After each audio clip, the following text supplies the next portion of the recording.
Hi yogis! So we're going to do a little workshop today on our wrists, wrist health and wrist strength, and it's one of probably the most often comments I get about yoga is my wrists hurt, and hopefully this workshop will help you look at a different kind of way of thinking about how your wrists work and how you can distribute your weight to help your wrists out and also to strengthen them a little bit. So I think most important is that you warm up your wrists a little bit before yoga. So we do a lot of things where you're lifting overhead, those stretches, and you are moving your wrists with those. So that's a good movement to work with. Just likewise, bringing yourself behind, or any of those movements where you're twisting. The circle of joy is a really good way of moving through some wrist movements, and is a great way of bringing some breath work and a little bit of warm up to your practice. I'll put up the link to the circle of joy so you can practice that. Also, I've been really enjoying the figure of 8 movement with your wrists. It's been really good at warming up wrists. So if you put your hands together and then interlock them, bring those thumbs together, and then you're just taking your wrists on a figure of 8. So you can turn them, imagine you're drawing a figure of 8 with your knuckles. Another good time to remember about your posture, your shoulders relaxing, and just observe how this feels, this movement of your hands.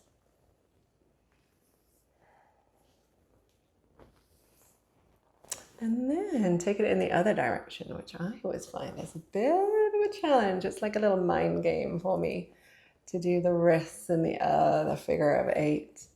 So you get a little brain challenge as well. Maybe it's not for you, maybe it's simple, but changing in the other direction, we get fixed in our ways of one way of moving. Nice job. Then shake those out, wiggle those fingers.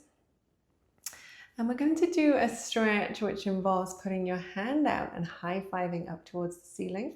So there's 2 ways you can do this. If you want a little bit of arm strength, you can do it as you are lifting up, your shoulder and your wrist are aligned, and you're flexing that hand back. Another alternative, if your arms are feeling a bit more tired today, is you can bring this down to your knee, balance it there. You'll get just the same wrist motion with it. So you can hold it up and just flex down to the ground and up, moving through mobility. There. Notice how this feels on your body. Notice how your joints are all linked all the way from the shoulders down. So you'll be feeling not only in here, but up here too. Next time you flex up, stay right there and push as though you're pushing against a wall. So as though you're pushing something away from you with your fist. And you get an option here to take that other hand and gently put some weight on those fingers. You're not pulling them back. You're just allowing them to rest there, as though that's the wall you're pushing against. And then remembering to breathe in your inhale and exhale. Remembering again at any time, you can relax this down onto your knee. Take about 4 more breaths.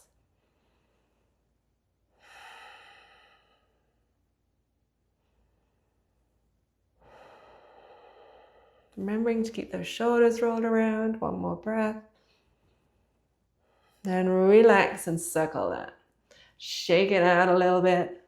And notice any tension like your shoulder or your back that you just need to roll it. And moving on to the other side. So once again, you don't need to move around. Moving for your visuals. You're going to take your hand up as though you're flexing it up to the ceiling. Your fingers point to the ceiling. Then rotate it down. So getting that full movement. Up and down. Noticing any sensations you're feeling in your whole arm. Remembering again, you can do this just as well by balancing your arm up if your arm or shoulders are feeling a little more fatigued today, or it's just not feeling good for your body. On the next upward motion, push as though you're pushing against a wall. Take that opposite hand, gently flex it back. You can stay right here, but if you'd like a little more pressure, just gently put some weight on. You're not pulling it back, you're just allowing your fingers to rest. Taking 4 breaths.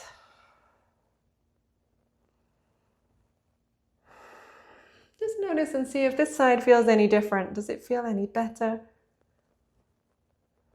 Does it feel different? Just noticing with curiosity. One more breath in and out, and relax around both those hands. Shake them out a little. Anything that feels good, and might also be a good idea to shake your head a little bit. Yes and no, rolling those shoulders, just to reset everything. Then we have the option to take that flex a little deeper on the inside bend. So you can come up to your knees, bring those knees behind you, place your hands onto your knee, and then flip it under your knee. This might be too intense for you. You're going to roll those shoulders back. So don't just leave this one. Continue with that flex with your hand, or skip on to the next one. But if it does feel good to you, you're going to rock forward slightly onto your hand. So you're rocking forwards and back. I'm going to take that to the side so you can see. So your hand is flipped underneath your knee. Then you're onto your toes and you're just rocking back and forward. Your knee joint is in the ball of your hand, not on your fingers. Fingers can wiggle.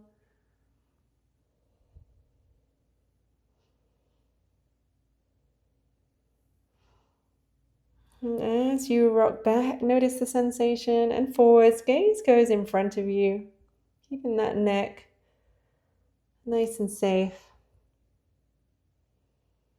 nice and comfortable.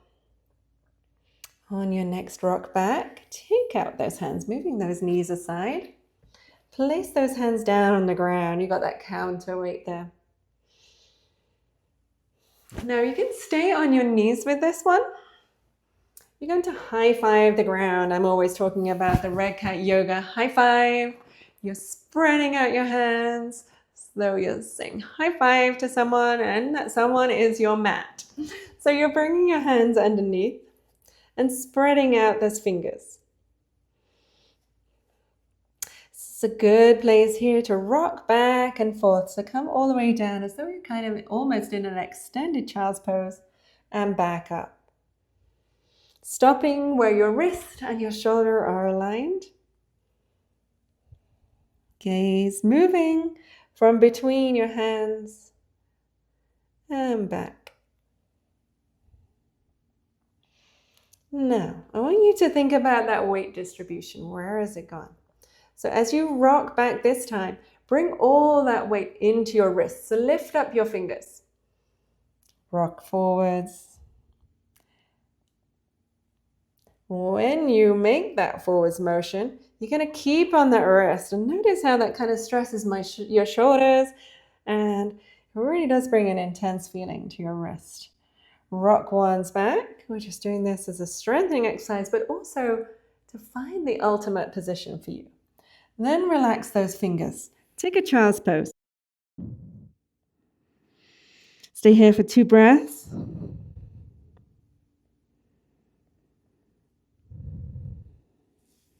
Then come back up into all fours. We're going to do that same movement. This time you're staying on your fingers. So you're not only cupcaking your fingers, the fingers are down on the ground and the top of your thumb, and you're rocking back. So it's as though you're high-fiving the ground without your palm. This time bring your weight right up and hold it overhead. So really pushing into those fingers. Then rock back. Push down that palm. Now feel all that activation. So you're feeling the activation of your fingers and your wrist. So even though you roll back, keep that activation and rock forward. Notice how the pressure we had when we were solely on our wrist is now distributed. Notice also how we have to work to keep that pressure by shifting our hips back and forwards. One more time. Good job. Now moving up before we move on to downward dog. Another good stretch you can do, I'm going to grab the chair.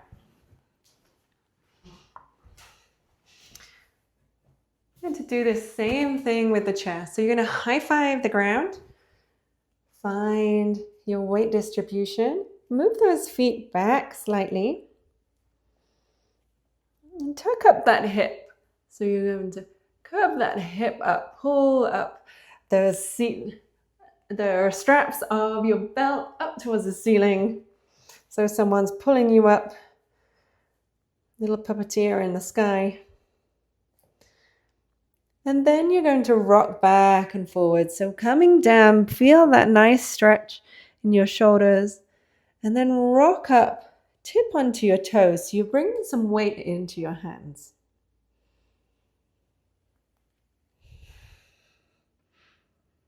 Getting a little 2-4 pose here, strengthening our wrists. We're also getting a nice stretch, shoulders, and maybe in your calves if you're pushing your heels down. Okay, same thing. You're going to rock up onto just your wrist. Doesn't feel that good. Rock back. Rock forwards again. And come back down. This time just onto your fingers. So you're spreading out your fingers, rippling up forwards. Using the whole length of your fingers. Pushing down into the mat. Into the chair. I have a mat on my chair. You can have a cushion on there too. One more time, just fingers and thumb. And now reset, keeping those fingers engaged and that thumb. Now rock forward and notice how our weight now is distributed between our fingers and our wrist. It helps me to think of pushing in my thumb and my little finger and everything in between. One more rock forwards, staying right there, letting your weight go. Push those heels down. You can feel a nice calf stretch as a benefit. And just to bring your mind to how your fingers feel and your hand feels as a whole, your wrist, the whole hand and your fingers. Imprint that in your brain. Rock back, come off your wrist, shake them out. That's how the yoga high five should feel. So you went from just putting it in your wrist, just into your fingers, and then into the whole activation of your hand. So you're really helping protect your wrist and your shoulders. It's also very good strengthening for your fingers and the hand in general. So just before we go on, you're just going to take those hands together, clasp them, turn them around, lift them up into the air and let them float down. Maybe you take some circles of your wrists. Nice job. I hope that helped today. Going through that little routine will help strengthen and increase flexibility in your wrist and help you with those positions where sometimes your wrists get fatigued. Please let me know if there's any other workshop you would like. I hope this has helped you. Please let me know. Like, subscribe, and put on those notifications so you don't miss another. And I'll see you here next time. In the meantime, have a lovely day. Just as a little extra to transition if you really are having trouble with your wrists, to enable you to do some of these stretches that we have, you can use a block. So for example, in cat-cow, you can put your hands over so that your fingers fall over the edge, and then push and come through just like you do in cat-cow, but you're not putting that pressure on your fingers quite so much. And that elevation takes off a little bit of the weight onto your hands. You can also come to your fists, or work through some where you're on your hands, and then switch up onto your wrists. So for example, cat-cow or downward dog. Your knuckles are coming to the ground.